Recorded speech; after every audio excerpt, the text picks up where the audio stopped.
جیسے کہ ہم نے پچھلے پروگرام میں عرض کیا تھا کہ ہم سب سے پہلے مین ٹاپک عقائد کو لیں گے اور اس میں وہ تمام عقیدے ذکر کیے جائیں گے کہ جن کا تعلق ہمارے ان عقائد سے ہے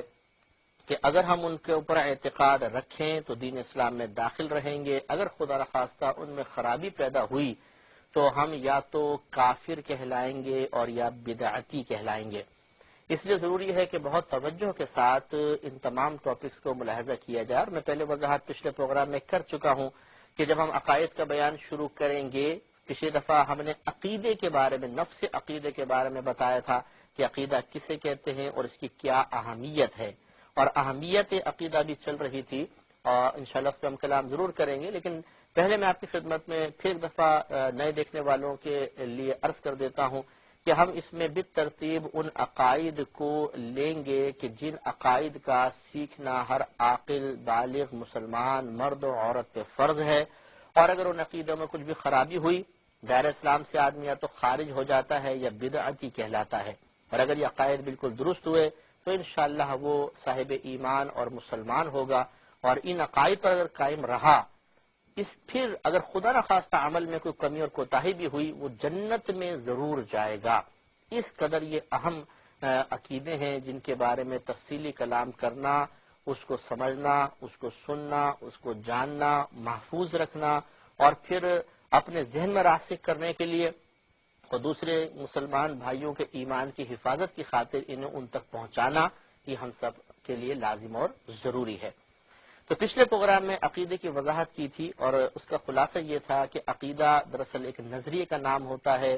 ایک ذہن میں موجود پختہ سوچ کا نام ہوتا ہے، ایک ایسے خیال کا نام ہوتا ہے جس پر انسان کامل یقین اور اعتقاد رکھتا ہے،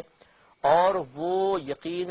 وہ ایسی شے ہوتی ہے عقیدہ کہ اگر ہم اس کا یقین اور اعتقاد رکھیں گے تو وہ ہمیں دین اسلام میں داخل رکھے گی، اگر ہم اس کا اعتقاد نہیں رکھیں گے تو وہ دین اسلام سے خارج کر دے گی۔ یعنی عقیدہ اسلام کی تعریف آپ کو ہے کہ سمجھ لیں، لیکن بعض عقیدے ایسے ہوں گے جن کا آپ یقین رکھیں گے تو دین اسلام سے خارج ہو جائیں گے، اور اگر عقیدہ نہیں رکھیں گے اس کا تو دین اسلام میں داخل ہو جائیں گے۔ تو خلاصہ کلام یہ ہے کہ ہم اگر ان عقیدوں کو سیکھ لیں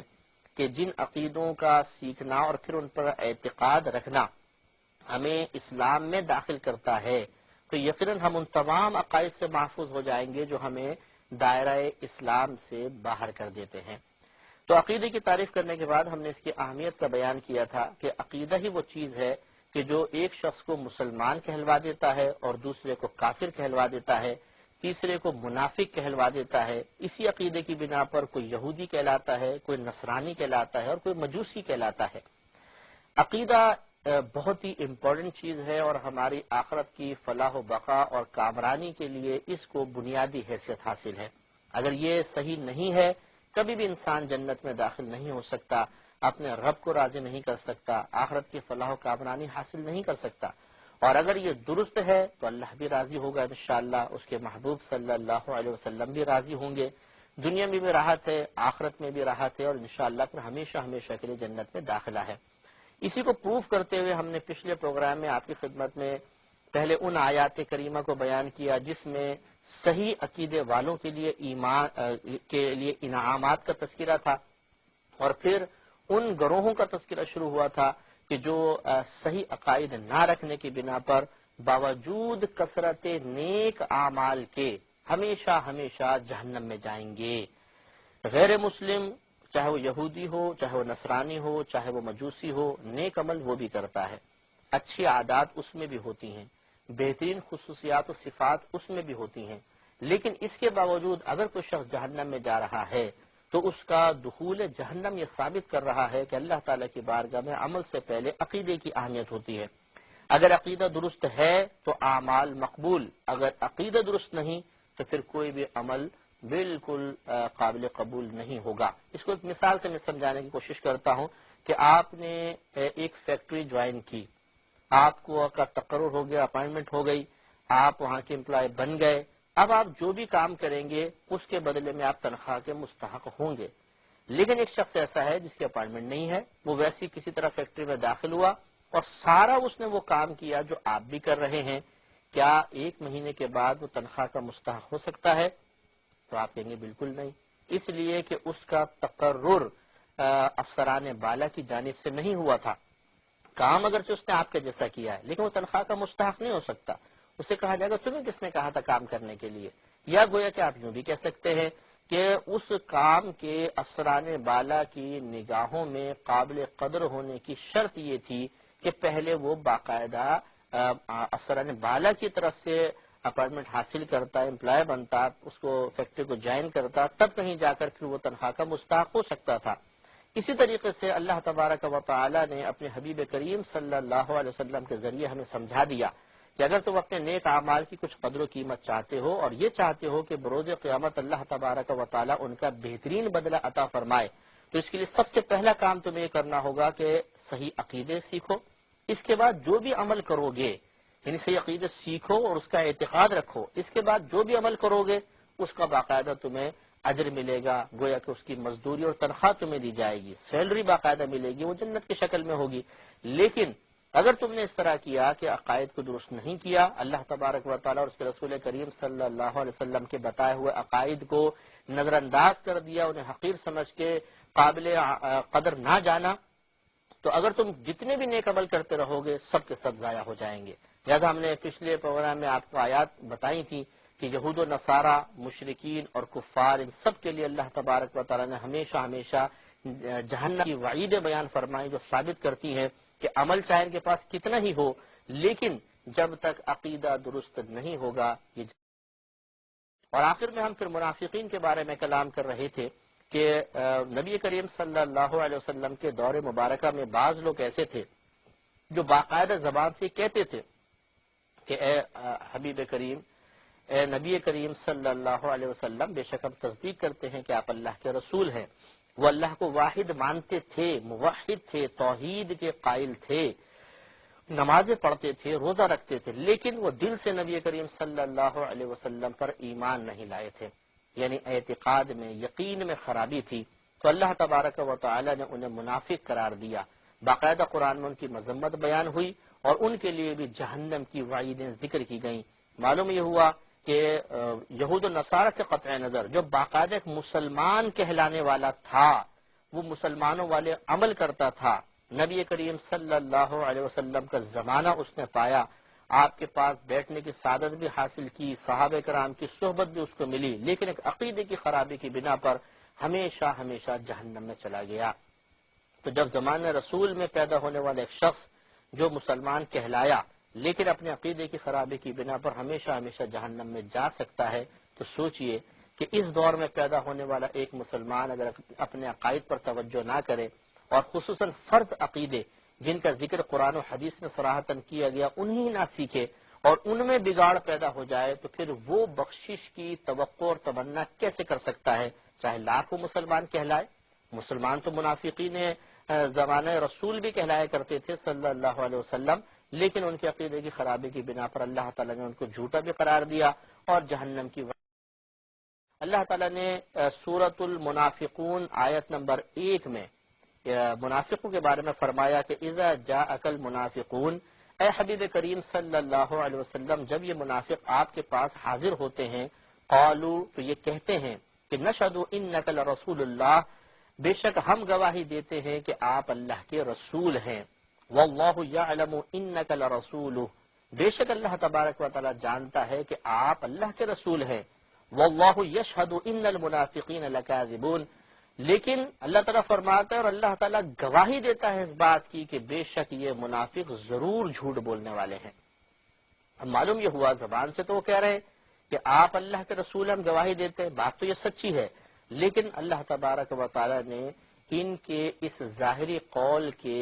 ان کے دل میں، ان کے باطن میں موجود نظریے کے مخالف ہونے کی بنا پر ان کو جھوٹا قرار دیا۔ معلوم یہ ہوا کہ ظاہر کا اعتبار نہیں ہے، اصل میں انسان کے عقیدے کا اعتبار ہے، نظریے کا اعتبار ہے، اس خیال کا اعتبار ہے جو اس کے باطن میں پوشیدہ ہے اور جس پر وہ اعتقاد رکھ کر اپنے آخرت کی تیاری کرنے کی کوشش کر رہا ہے۔ لہذا چونکہ منافقین اپنے باطن میں غلط عقیدہ رکھتے تھے تو ان کے ظاہر کا کوئی اعتبار نہیں کیا گیا، ان کے ظاہری عمل کو نظر انداز قرار دے کے انہیں جھوٹا قرار دیا گیا اور ان کے عقیدے کی خرابی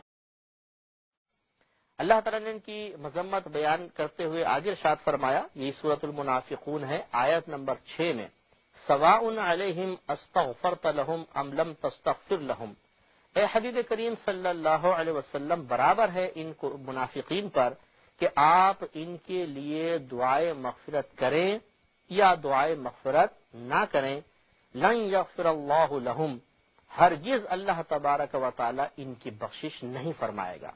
یعنی جب تک یہ اپنے ان غلط عقائد پر قائم رہیں گے، اگر آپ ان کے لیے دعائیں مغفرت کریں یا نہ کریں، اللہ تعالیٰ ان کی بخشش نہیں فرمائے گا۔ ہاں توبہ کرنے تو الگ بات ہے، لیکن جب تک کہ عقیدے کی خرابی رہی،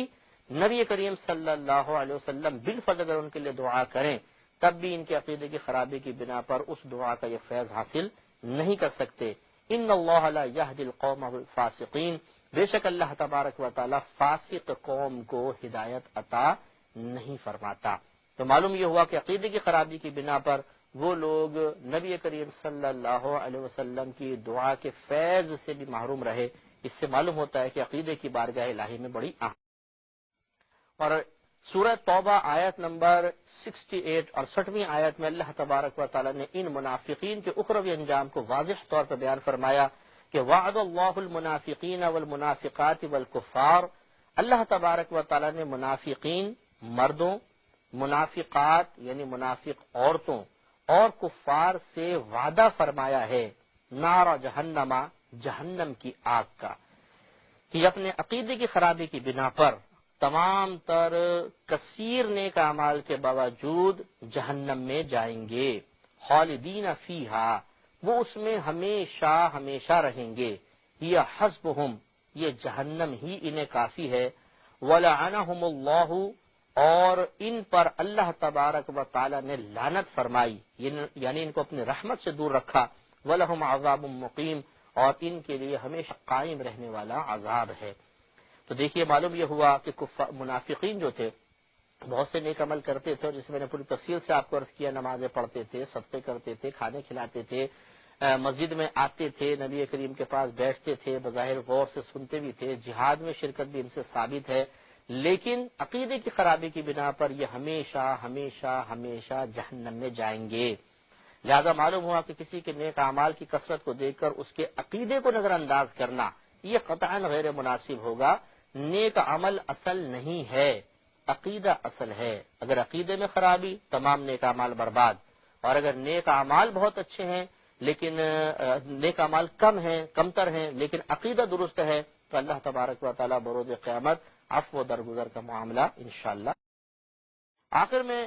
اس امت کے خاص طور پر کچھ فرقوں کا نبی کریم صلی اللہ علیہ وسلم نے تذکرہ فرمایا، اور یہ آپ کی غیبی خبروں میں سے ہے کہ اس زمانے میں یہ فرقے نہیں تھے، بعد میں ہمارے وجود میں آنے تھے، لیکن نبی کریم صلی اللہ علیہ وسلم نے ان کو بیان فرما دیا۔ گویا کہ جو بعد میں فرقے آنے والے تھے جن کا تذکرہ یہاں پہ نبی کریم نے فرمایا، وہ یقینی سی بات ہے مسلمان کہلانے والے تھے، نمازیں پڑھیں گے، سب کچھ کریں گے، لیکن عقیدے کی خرابی کی بنا پر نبی کریم نے ان کے لیے وعید بیان فرمائی۔ لہذا ابن عباس رضی اللہ تعالی عنہ سے یہ روایت ہے، ابو داؤد نے اس کو روایت کیا، باب ما جاء فی القدریہ، یعنی قدریہ فرقے کے بارے میں جو کچھ آیا وہ آپ نے یہاں پر نقل فرمایا کہ نبی کریم صلی اللہ علیہ وسلم کا فرمان ہے کہ صنفان من امتی، میری امت میں سے دو گروہ ہیں، لیس لہما فی الاسلام نصیب، ان کے لیے اسلام میں کوئی حصہ نہیں ہے، المرجعۃ والقدریہ،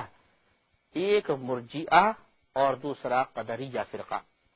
اسی مرجئہ فرقے کو جبریہ بھی کہتے ہیں، یاد رکھیے گا، اور ان کا عقیدہ یہ ہے کہ انسان مجبور محض ہے،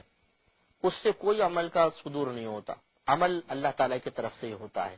اگر آپ انسان کی طرف کسی عمل کی نسبت کرتے بھی ہیں کہ انسان نے مثلا چوری کی، تو وہ اصل میں انسان کی قدرت اختیار سے نہیں ہوا، اللہ تبارک و تعالیٰ نے اس سے کروایا ہے۔ بالکل کہتے ہیں یہ ایسے ہی ہے جیسے ایک چکی کو کوئی شخص چلا رہا ہو، تو آپ نے چکی چل پڑی،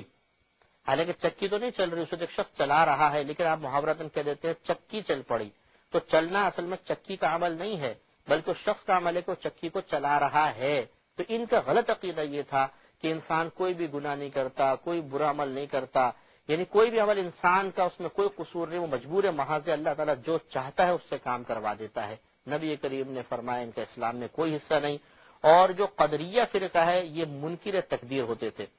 یا ہوں گے، جو تقدیر کا منکر ہو، تقدیر کا انکار کرنے والا ہو، اس کو نبی کریم صلی اللہ علیہ وسلم نے قدریہ بیان فرمایا۔ معلوم یہ ہوا کہ نیک اعمال چاہے کیسے بھی ہوں، بظاہر انسان مسلمان کہلانے والا ہو، لیکن عقیدے کی خرابی کی بنا پر ہم یہ کہہ سکتے ہیں کہ اس کا اسلام میں اور ابن عمر رضی اللہ تعالی عنہ سے مروی ہے، یہ بھی ابو داؤد کی روایت ہے، باب یہی ہے کہ نبی کریم صلی اللہ علیہ وسلم نے ارشاد فرمایا القدریۃ مجوس هذه الامہ، قدریہ فرقے والے میری اس امت کے مجوسی ہیں۔ مجوسی کہتے ہیں آتش پرست کو، تو جیسے آتش پرست برا ہے، ایسے سرکار فرماتے ہیں کہ یہ قدریہ فرقے والے جو ہیں، جو تقدیر کے منکر ہیں، میری امت کے مجوسی ہیں۔ ان مرضوا فلا تعودوہم، اگر یہ مریض ہو جائیں تو تم ان کی عیادت نہ کرو، وَإِن ماتوا، اور اگر یہ مر جائیں فلا تشہدوہم، تو تم ان پر نماز جنازہ نہ پڑھو۔ معلوم ہوا کہ جس کا عقیدہ خراب ہو اس کا کوئی حق دوسرے مسلمانوں پر نہیں رہتا۔ اللہ تعالیٰ ہمیں عقیدے کی درست کی توفیق عطا فرمائے اور اس پروگرام کے ذریعے اپنے عقیدوں کی اصلاح کرنے کی توفیق عطا فرمائے، آمین۔ وآخر دعوانا ان الحمد للہ۔